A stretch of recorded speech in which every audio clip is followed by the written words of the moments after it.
Talking about stock market, अजान थोड़ा सा गाइड कीजिएगा कि एक कॉमन मैन ट्रेडिंग और इन्वेस्टमेंट को मिक्स कर देता है। बिल्कुल करता है। तो इनमें बेसिक डिफरेंस क्या है और सिक्योरिटी रिस्क, ये सारी चीज़ें भी बता दें कि ट्रेडिंग में ज़्यादा रिस्क है, इन्वेस्टमेंट में, और प्रॉफिटेबल कौन सा ज़्यादा है। यार देखिए, स्टॉक मार्केट को लोग बहुत मिसकंसीव करते हैं। उसकी वजह पता क्या है कि वो जो स्टॉक के टिकर्स चल रहे होते हैं ना, उनमें प्रॉफिट और मतलब आपका प्रॉफिट और लॉस आ रहा होता है। right. वो लोगों को बहुत मिसपर्सीव करवाता है स्टॉक मार्केट के एंटायर डायनामिक्स को, या आप कह लें कि उनकी अंडरस्टैंडिंग को बहुत गलत कर देते हैं। right. भाई, स्टॉक मार्केट वो जगह है जहां बिजनेसेस आपके पास मौजूद हैं, सेटल्ड एस्टेब्लिश्ड बिजनेसेस हैं, जिनका ट्रैक रिकॉर्ड आपके पास मौजूद है, वो अपना प्रॉफिट किन बेसिस पे कर रहे हैं, वो आपके पास सारी डिटेल्स मौजूद हैं। आप स्टॉक मार्केट को वो जगह के तौर पे लें जहां पे आपको उन कारोबारों की ऑनरशिप एक्वायर करने का मौका मिल रहा है। I think so, no I am very clear. वो तमाम लोग जो ये समझते हैं कि हम स्टॉक मार्केट में पैसा डालेंगे और हम यहाँ तो रातों रात अमीर हो जाएंगे, यहाँ रातों रात गरीब हो जाएंगे, तो वो शायद वही लोग हैं जो स्टॉक मार्केट को ट्रेडिंग के तौर पे देखते हैं कि भाई आज मेरे शेयर की प्राइस अगर 50 रुपए ऊपर गई तो मैंने प्रॉफिट ले लिया, कल 50 रुपए नीचे आई तो मैंने लॉस बुक कर लिया। अब जरा इसको बिजनेस अप्रोच के साथ देखें। आप जब एक कारोबार स्टार्ट करते हैं, उस कारोबार में आपने जब इक्विपमेंट्स या एसेट्स खरीदे उस कारोबार के, for example you bought a desk, तो आपको शायद वो डेस्क बहुत सस्ता मिल गया हो, लेकिन उसी के साथ अगर आपने कहीं पे इलेक्ट्रिक अप्लायंसेस खरीदी हैं तो वो शायद आपको एक कारोबार में महंगी मिल गई हो। कुछ जमीन का टुकड़े आपको सस्ते मिल गए हो, कुछ महंगे मिल गए हो। तो भाई, आप अगर एक कंपनी में इन्वेस्ट करने जा रहे हैं तो उसको भी उसी तरह देखें कि उसके कुछ शेयर्स आपको सस्ते मिल सकते हैं। It's because of the market factors के मार्केट ने एट अ टाइम उसकी शेयर प्राइस क्या सेट की है, मिस्टर मार्केट का जो कॉन्सेप्ट है। तो बिजनेसेस एक्वायर करने की अपॉर्चुनिटी देती है स्टॉक मार्केट। ट्रेडिंग अब क्या है कि आपने एक शेयर को बाय किया, आपको उसमें से कैपिटल गेन हुआ, आपने उस शेयर को अब सेल कर दिया, you booked a profit. Business क्या होता है, आप टेल मी, आज एक बिजनेस को ग्रो करने के लिए, डेवलप्ड बिजनेस को, आप कितने साल कहते हैं कि लगेंगे? मिनिमम 2-3 साल। पाकिस्तान स्टॉक मार्केट में आई विल से जितने लोगों से मैं मिला हूं, कोई बंदा 3 साल पैसे रखने के लिए तैयार नहीं है boss. Nobody is trying to invest for more than 2 or 3 years। उसकी वजह क्या है? वो आज अमीर बनना चाहते हैं। And there is a principle of finance that those who try to become rich today never get rich।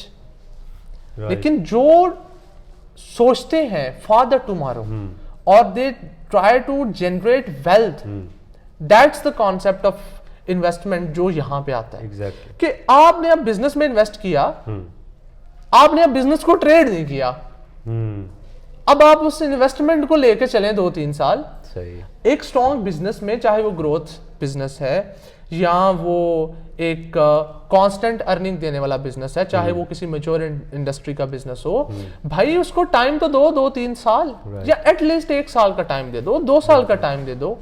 जैसे पाकिस्तानी अब एक प्लॉट लेते हैं तो 2-3 साल वो आराम से रख लेंगे। Exactly। पैसे स्टक हो जाएंगे, वो बर्दाश्त कर लेंगे। स्टॉक मार्केट में नहीं डालेंगे, ये नहीं करेंगे। तो इसकी वजह मैंने अगेन बता रहा हूं कि वो जब स्टॉक के टिकट चल रहे होते हैं ना, तो वहां से लोग कहते हैं ओ माय गॉड, ये तो बहुत नीचे जा रहा है। तो यहाँ पे जो ग्राहम की बातें हैं, वॉरेन बफे की बातें आती हैं कि you should have a safety of the your principle. जो आपने प्रिंसिपल अमाउंट इन्वेस्ट की है, वो उन शेयर्स या उन बिजनेसेस में इन्वेस्ट करें जो अंडर वैल्यूड है। और यहां पे उसने मिस्टर मार्केट के पूरी एफिशिएंसी के कॉन्सेप्ट को चैलेंज कर दिया।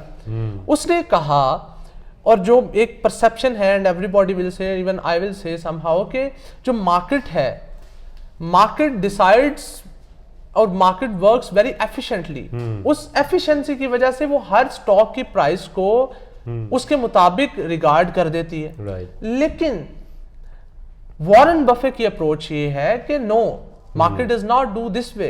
मार्केट मिस प्राइस करती है स्टॉक्स को। कुछ स्टॉक्स की प्राइसेस, कुछ बिजनेसेस की प्राइसेस ओवर वैल्यू हो जाती हैं, कुछ बिजनेसेस की प्राइसेस अंडर वैल्यू हो जाती हैं।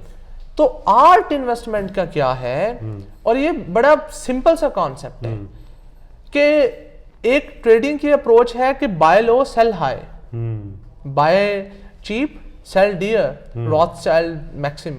राइट।